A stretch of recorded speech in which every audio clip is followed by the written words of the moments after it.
Hello everyone, welcome to class number 92 of the chapter Programming using C++. So आज की class का हमारा discussion का टॉपिक है managing console input output operations in C++.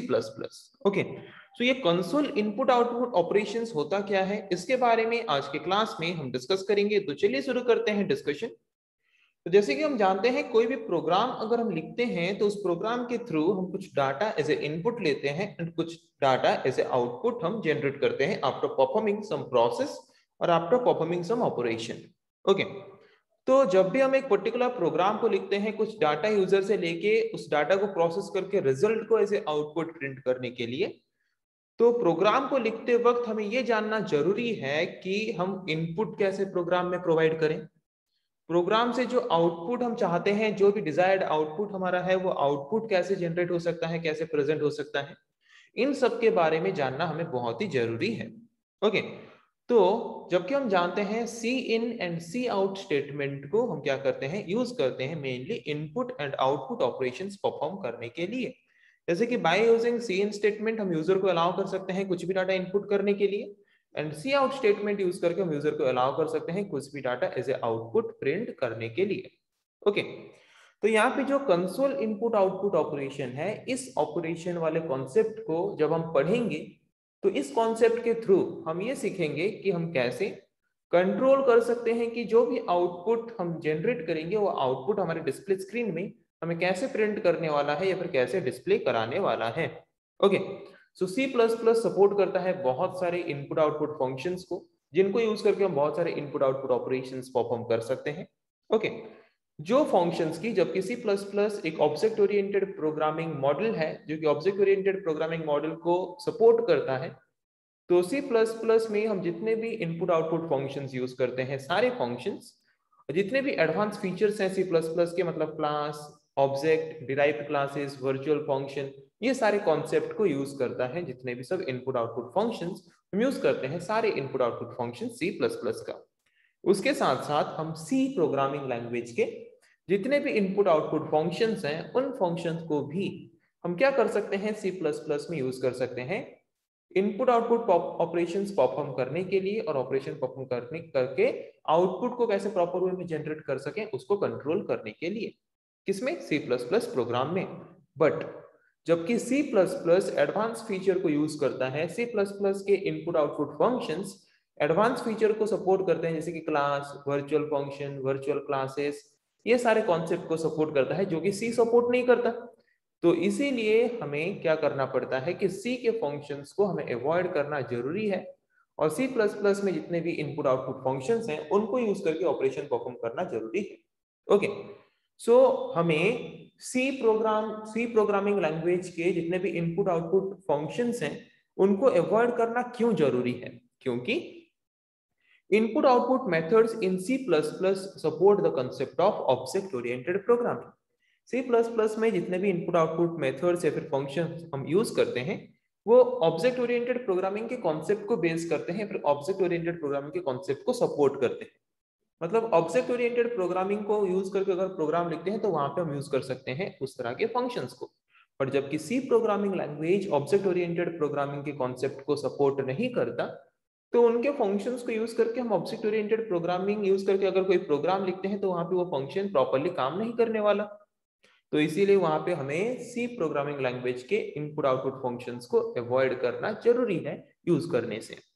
दूसरा reason क्या है?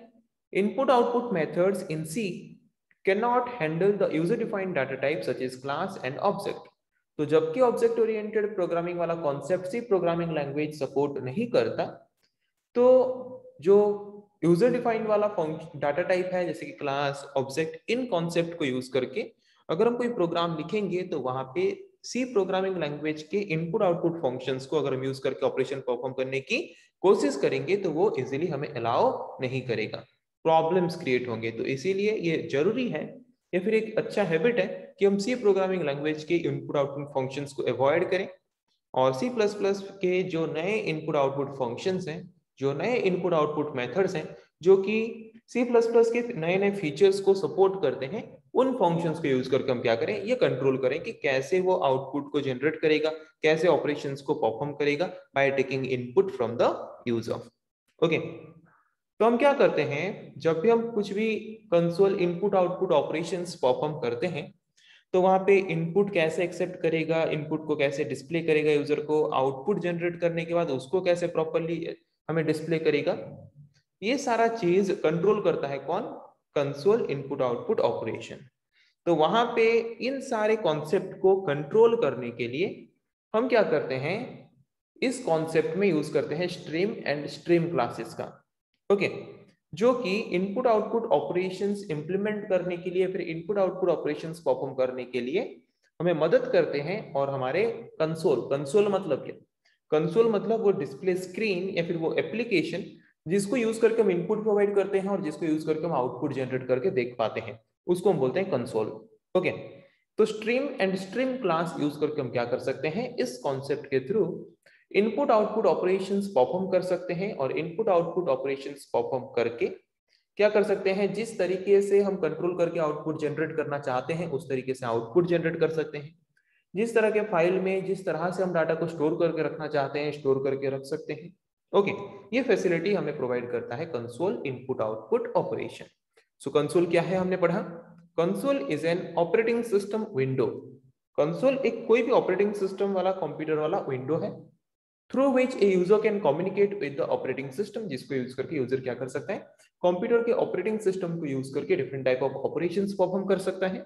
और वी कैन से, या फिर सिंपल तरीके से हम ऐसे भी बोल सकते हैं कि कंसोल एक एप्लीकेशन है जिसको यूज करके हम क्या कर सकते हैं, टेक्स्ट के फॉर्म में कीबोर्ड के थ्रू इनपुट दे सकते हैं और वो हमें क्या कर सकता है, कंप्यूटर की तरफ से आउटपुट जनरेट करके प्रॉपर वे में प्रोवाइड कर सकता है।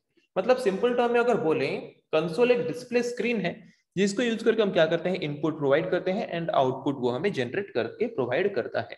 ओके, तो कैसे कंसोल में कैसे हम डिस्प्ले स्क्रीन में आउटपुट जनरेट करें, इनपुट प्रोवाइड करें, डिस्क फाइल में डाटा कैसे स्टोर करके रखें, इनपुट आउटपुट ऑपरेशंस परफॉर्म करने के बाद उसको इंप्लीमेंट करने के लिए हम यूज करते हैं स्ट्रीम एंड स्ट्रीम क्लासेस के कॉन्सेप्ट को, किसमें, console input output operation perform करते वक्त। तो आज की क्लास में हमने देखा कि managing console input output operation का मतलब क्या है। ओके, जब भी एक C++ प्रोग्राम हम लिखते हैं तो वहां पे हम कुछ भी इनपुट ऑपरेशन आउटपुट ऑपरेशन अगर परफॉर्म करते हैं उसको हम बोलते हैं कंसोल इनपुट आउटपुट ऑपरेशन। तो वो इनपुट आउटपुट ऑपरेशन जब हम परफॉर्म करते हैं तो डिस्प्ले स्क्रीन में उसका इनपुट यूजर को वो इनपुट करने के लिए कैसे इजीली प्रोवाइड कर सकेगा, आउटपुट को हम कैसे प्रोवाइड करना चाहते हैं, उनको कंट्रोल करने के लिए, उनको मैनेज करने के लिए हम जिस कॉन्सेप्ट को यूज करते हैं उस कॉन्सेप्ट को हम बोलते हैं managing input output operation of a console और managing console input output operation in C++। Okay, so next class में हम फिर पढ़ेंगे कि स्ट्रीम क्या है, स्ट्रीम क्लासेस क्या है। आज के लिए इतना ही, थैंक यू।